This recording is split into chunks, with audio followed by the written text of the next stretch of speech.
Headlines प्रायोजक राजयोग paints, आनंद तुमचा, रंग आमचा.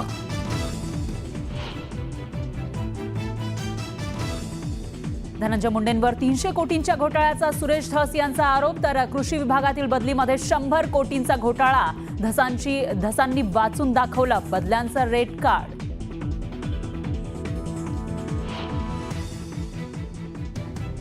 धनंजय मुंडेंना बेल्स पाल्सी आजाराचं निदान. आजारामुळे सलग 2 मिनिटंही बोलता येत नसल्याची मुंडेंची ट्विट करत माहिती. तर राजीनामा देऊन आराम करण्याचा करुणा मुंडेंचा सल्ला.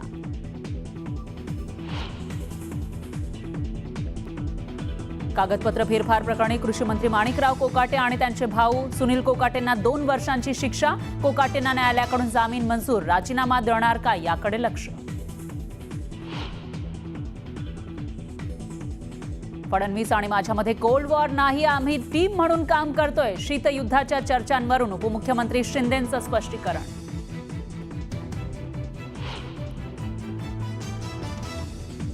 एकनाथ शिंदेंच्या काळातील आणखी एक प्रकल्प रडारवर. जालन्यातील 900 कोटींचा गृहनिर्माण प्रकल्प चौकशीच्या फेऱ्यात. माहिती घेऊन बोलणार, शिंदेंची प्रतिक्रिया.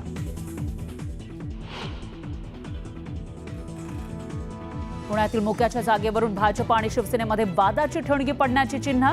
400 कोटींची जागा केवळ 70 कोटींमध्ये खासगी व्यावसायिकाला आंदण दिल्याचा भाजपचा आरोप. तर निर्णयाला स्थगिती देण्यासाठी हालचालींना वेग.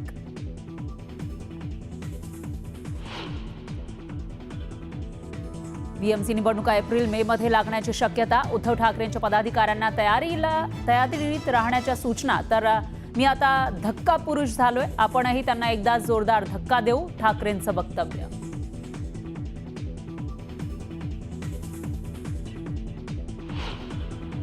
शिवनेरीवर हेलिकॉप्टर उतरवताना बॅरिकेड्सचा अडथळा. मुख्यमंत्र्यांसह दोन्ही उपमुख्यमंत्री हेलिकॉप्टरमध्ये असताना घडला प्रकार.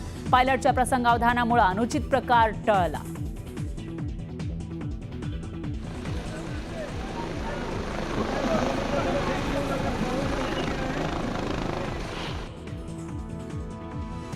डोंबिवलीतील अनधिकृत इमारतीमधील रहिवाशांनी घेतली खासदार श्रीकांत शिंदेंची भेट. सर्वसामान्य लोकांच्या पाठीशी सरकार असल्याचं खासदारांचं आश्वासन.